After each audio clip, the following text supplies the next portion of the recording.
have indeed bought a few treasures I was hoping to get. I always like to go for something that's a bit sort of, I don't know, occult or paranormal. Well, this is vaguely paranormal. I mean, I just think it's beautiful. It's a panel. It's about 1890. But I just love the Green Man. And that's all hand-carved. The panel was probably much bigger, and this would have been central with, there'd have been, I don't know, foliate imagery around it. But I just love that, and I'm going to have that hanging up on my wall. And the reason I like that especially is because there are so many reproduction modern sort of plaster or plastic green men about. But this is an antique Green Man.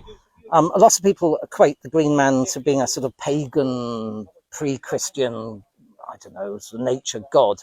But there's a lot of controversy over what exactly the Green Man is. You'll see them in cathedrals. If you look up the ceiling, you'll see a lot of green men painted in lots of colours. So there was a crossover between the Christianity and pre-Christian periods, and these do date back pre-Christian. But again, this is 1890, and I just think you get them having different expressions. They can look quite fearsome and quite terrifying, and I like that. Nature can be fearsome and terrifying.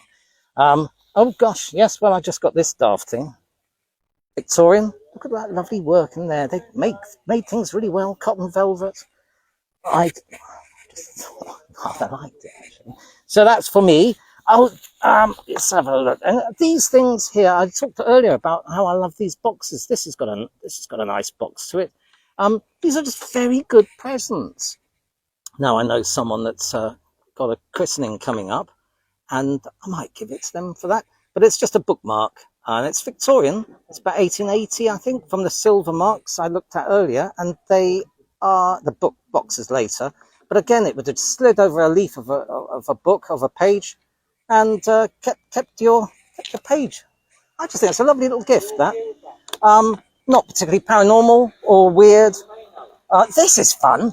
This is an old... I shouldn't really open it, but who knows how many times it's been opened.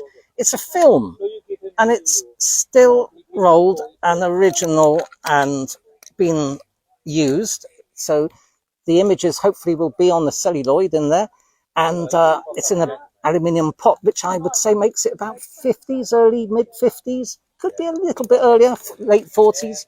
So I'm actually going to take that to photographers and have that processed and see what's on it. Little time capsule, a genuine time capsule. I mean, they'll be probably foggy and faded if they come out at all, but anything will just be quite interesting. Just no one's seen that since the 40s or 50s. Very excited. I mean, we do these things because they're time capsules. Now, this fellow here, there's like another lovely box. Isn't that beautiful? It's like a little chest or a casket. Now, here we have Claude Lorraine, the artist. It's named after the artist who was around in the 1600s, a Baroque French artist who did sort of rather chocolate boxy, I think, probably offend art connoisseurs, chocolate boxy types of landscapes. But they named these lenses after Claude Lorraine because what people used to buy these for was to look at the clouds, they'd look at the sky, they'd look at the landscape, they'd change and alternate the colours, and it would bring out the clouds. Rather like when you're wearing sunglasses, you notice the clouds a lot more.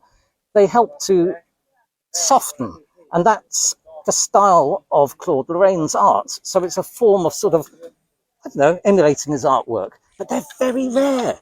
And this one is about 1830, possibly 1820, sort of Regency period. It's tortoiseshell, which is, you know, as long as it's antique pre-40s, tortoiseshell is fine to collect and sell. And it's in rather good condition. And it came in this lovely later box, fits rather nicely. The box is going to be late Victorian, and also a late Victorian or 1900s, another lens there. Don't know why but that was in there as well. I think that's rather nice. They're worth quite a few £100s, these. Well, that's if you can sell them. They're only worth what you can get for them if you're into selling your antiques.